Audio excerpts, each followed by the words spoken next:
Notre démarche n'est pas de nous étendre outre mesure sur notre cas comme le feraient des victimes, bloquées sur leurs propres problèmes.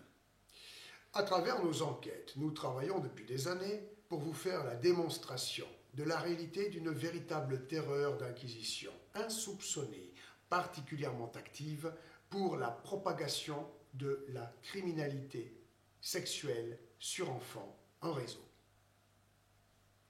Si nous avons été si violemment neutralisés dans notre travail d'enquête, c'est justement ce qui nous a permis finalement de faire cette démonstration. L'Inquisition s'est elle-même arraché le masque. Maintenant, il nous reste à reconstituer le contexte général dans lequel s'inscrit cette terreur d'inquisition. Nous entendons aller jusqu'au bout afin de permettre qu'une majorité de personnes comprennent quel pouvoir elle sert, quels sont les objectifs recherchés par ce pouvoir occulte. Vous comprendrez en passant à quel point il était important pour ce pouvoir que nous soyons neutralisés tous deux et que nous ne communiquions plus jamais sur le thème interdit de la pédocriminalité, particulièrement en cette période charnière. Nous vous offrons une visite guidée de la face cachée de notre société pour faire le point sur les agissements de l'Inquisition pédocriminelle depuis des générations en France et en Europe, histoire de reconstituer le contexte dans lequel s'inscrit notre cas école, mais surtout celui dans lequel s'inscrivent de sérieuses offensives contre l'enfance, bien visibles pour certains parents aujourd'hui, passablement bouleversés. Dans ce contexte, ce sont avant tout des quantités insoupçonnables d'enfants qui, avec leurs parents protecteurs, sont frappés par cette inquisition. Des enfants qui sont alors condamnés à subir le pire de la part d'un vaste réseau pédocriminel intouchable à dimension européenne, au moins. Ces enfants pourraient être éduqués selon le concept de contagion pédocriminelle, sont arrachés à leurs parents protecteurs qui se retrouvent quant à eux brisés par cette même imposture judiciaire. L'ampleur insoupçonnée du phénomène permise par cette inquisition dans une parfaite omerta nous permet de parler aujourd'hui, enquête faite, d'un lobby pédocriminel. En termes de constat nous permettant notre analyse du problème avec ses tenants et aboutissants réels, nous vous proposerons un zoom sur la France, pays où semble avoir éclos le lobby pédocriminel et d'où provient la dernière offensive bilatérale contre l'enfance. La France, pays se targuant d'être celui des droits de l'homme, qui avait été si sérieusement épinglé en 2003 par un rapporteur intègre de l'ONU, comme nous l'avons vu précédemment.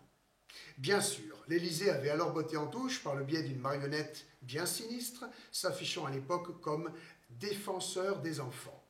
Et le rapporteur spécial avait été invité à aller enquêter dans les pays non civilisés. Comme tu l'avais remarqué, faut-il s'adresser aux criminels eux-mêmes pour faire cesser leurs propres crimes? Ce qui est encore plus inquiétant, en fait, c'est la non-réaction de l'ONU suite à la réponse méprisante faite par l'autorité française au rapporteur spécial, du coup désavoué par l'ONU. Comment est-ce possible? L'ONU, cette nébuleuse entité supranationale, couvrira-t-elle, en réalité, elle aussi, les réseaux pédocriminels? Il semblerait bien que oui. Cela est à recouper avec certains ouvrages officiels pondus plus récemment par l'UNESCO et l'OMS, dépendants de l'ONU, avec la collaboration d'organismes pédocriminels états-uniens.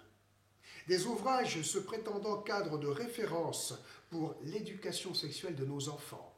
Ainsi, par exemple, l'OMS prône ouvertement, entre autres objections, l'incitation à la masturbation pour enfants en bas âge. Plus que simplement couvrir la pédocriminalité organisée, l'ONU, avec l'Union européenne, participe à la répandre à travers l'offensive bilatérale qui frappe l'enfance de plein fouet ce dernier temps, une offensive écrasante censée irradier l'ensemble de la collectivité humaine et la reformater pour un nouveau concept de société. De quoi vous parlerons-nous? Premièrement, de la loi du mariage pour tous, avec adoption pour LGBT. Nouveau sigle qui nous est imposé à notre vocabulaire courant pour désigner pêle-mêle lesbiennes, gays, bisexuels et transsexuels ou trans-choses, on ne sait pas trop. Bref, cette loi abjecte imposée à grands coups de propagande aux populations malgré leur unanime désapprobation. Là, l'inconscient collectif est manipulé par le procédé de culpabilisation. Méthode largement éprouvée, l'homophobie est le sujet instrumentalisé sans vergogne. Ou comment créer l'homophobie en prétendant la combattre. Mais au comble de tout, les propagandistes et soi-disant défenseurs des droits pour les homosexuels prennent bien soin d'interdire que les homosexuels, ceux qui sont indignés par la manipulation et opposés à la loi d'adoption pour tous, ne s'expriment eux aussi. Car ce lobby LGBT s'est autoproclamé leader idéologique de la population homosexuelle, bien malgré elle, et sans lui demander son avis qui, comme il en est de celui de l'ensemble de la population, n'intéresse pas les autorités propagandistes. Deuxième phase de l'offensive contre l'enfance. Notre collectivité ne s'est pas remise de la trahison à la nation commise par François Hollande, agent du lobby pédocriminel international, qu'elle découvre déjà la réalité d'une écrasante et insidieuse opération d'État pour imposer l'éducation sexuelle selon l'idéologie du genre dans nos écoles, entre autres, et dès le bas âge de nos enfants. Comme par hasard, l'homophobie est là encore le prétexte utilisé pour manipuler l'inconscient collectif avec des notions fumeuses telles que la phobie LGBT, histoire d'endoctriner les enfants dès le bas âge à l'éloge des déviations sexuelles. Restant sur des faits, qui aurait d'ailleurs pu imaginer qu'une idéologie totalement putride issue des cerveaux de quelques détraqués de pédocriminels états-uniens donnerait lieu à des dogmes écrasants, que cette idéologie et ces dogmes seraient l'objet, en Europe, d'investissements de milliards d'euros par nation, faits dans notre dos pour les implanter dans la tête de nos enfants. On découvre d'ailleurs que c'est depuis des années que l'idéologie du genre sévit plus ou moins formellement dans les établissements scolaires de nombreux pays d'Europe et donne lieu à des masters de fin d'études supérieures en Autriche et en Norvège. Les premiers cours d'études supérieures ayant eu lieu en 1997 à Berlin. En Allemagne, ces études universitaires sur l'idéologie du genre sont actuellement très répandues. On constate également que c'est depuis des années que dans de nombreux pays du monde, des couples LGBT adoptent des enfants, souvent après commande à une mère porteuse. Ou comment désacraliser la mère et la procréation en faisant de l'enfant un vulgaire produit comme un autre. Bref, zoom arrière. Nous allons vous dresser un tableau où toutes les offensives omnidirectionnelles qui ciblent l'enfance trouvent leur place avec leur logique, leur cohérence machiavélique. La justice française qui protège formellement les réseaux pédosatanistes. Le mariage pour tous avec l'adoption pour LGBT. Le rapt légalisé de dizaines de milliers d'enfants par an en France sous couvert de placements abusifs. L'idéologie gender dès la maternelle. Le droit à l'euthanasie en Belgique pour des enfants trop perturbés. Abomination dénoncée par l'héroïque député belge Laurent Louis. Les offensives du Parti des Verts allemands pour enfin dépénaliser le viol d'enfants, etc.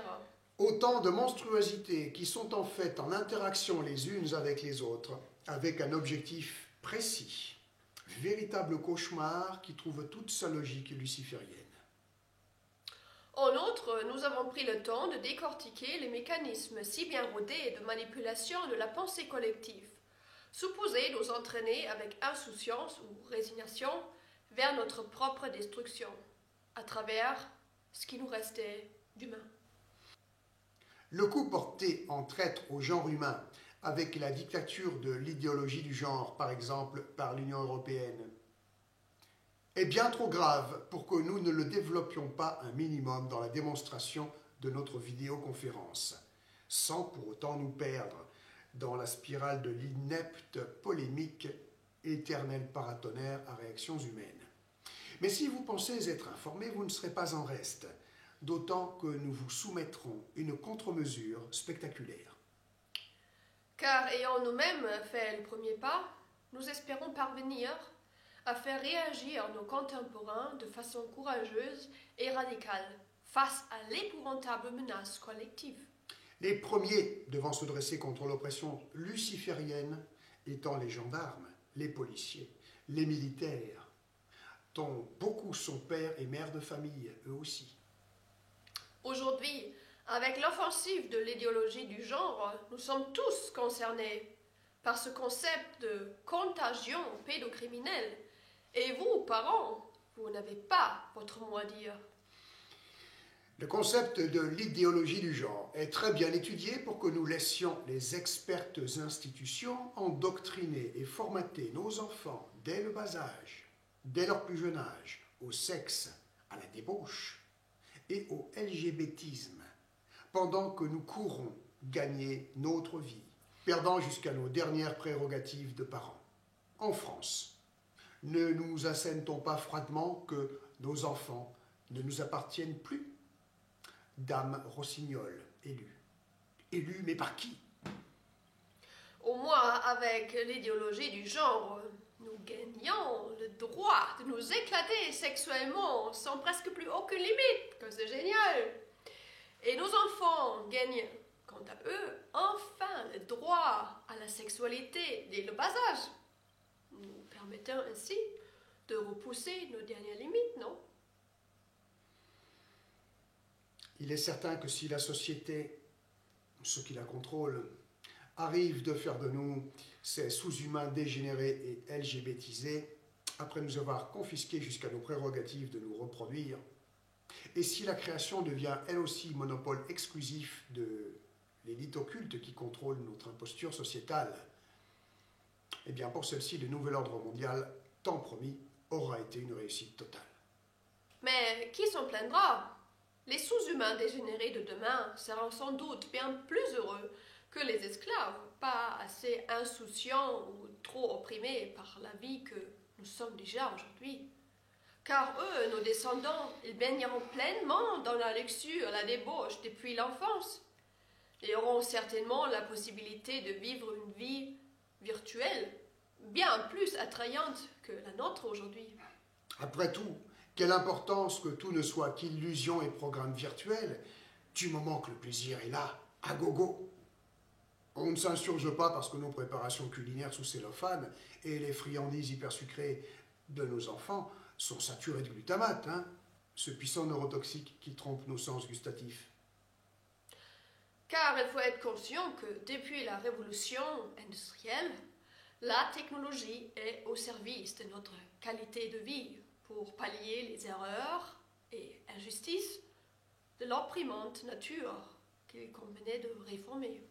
Et après la révolution industrielle, si efficace pour lutter contre le totalitarisme de la nature, laissons donc la révolution du genre nous porter et porter le coup de grâce à cette garce de nature qui entendait nous maintenir, elle, sous sa dépendance, en gardant jalousement pour elle la prérogative de donner la vie. Oui, la société de demain achèvera de nous rendre libres de tout, en fonction de ce qu'elle imagine à notre place, quitte à nous offrir la vie artificielle et nous la faire vivre à travers des programmes informatiques. Ayons confiance en nos politiciens et élites internationales. Ils sont comme des parents LGBT qui veulent ce qu'il y a de mieux pour leur acquisition de bébés éprouvettes. Si vous êtes choqués par ce que l'on veut faire de vos enfants et ce que l'on en fait déjà, sachez qu'ils ont le privilège d'être les derniers modèles de l'ancienne génération d'humains, mais les précurseurs d'un monde nouveau. Dans ce nouveau concept de matrice sociétale, Les nouvelles versions d'humains se développeront dans un monde certes cauchemardesque, mais rassurez-vous, pour elles, il s'agira d'une norme. De même que le monde monstrueux dans lequel nous grandissons aujourd'hui nous apparaît comme normal, ainsi que toutes les monstruosités sociétales auxquelles nous participons aujourd'hui si volontiers. Et de même que tout cela constituerait un cauchemar pour nos ancêtres. Sur cette planète, nos maîtres occultes qui veillent sur nos âmes appellent ça évolution. Ne manquez pas donc notre vidéoconférence. Nous l'avons réalisée pour vous toutes et tous après avoir sondé nos maîtres ignobles, les maîtres du monde, alors qu'Interpol nous croyait juste réfugiés sur l'île de Pâques. Merci de votre attention. Et à bientôt.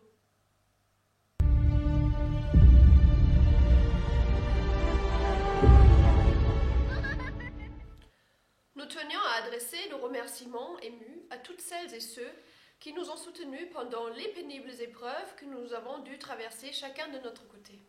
Nous remercions également celles et ceux qui, dans l'ombre, nous aident depuis les débuts de notre combat pour la vérité, mais qu'il vaut mieux ne pas citer. Merci à ceux qui se sont risqués au grand jour pour apporter leur soutien à l'occasion des événements qui nous ont frappés tous deux courant 2012. Citons ceux qui constituent la résistance d'aujourd'hui.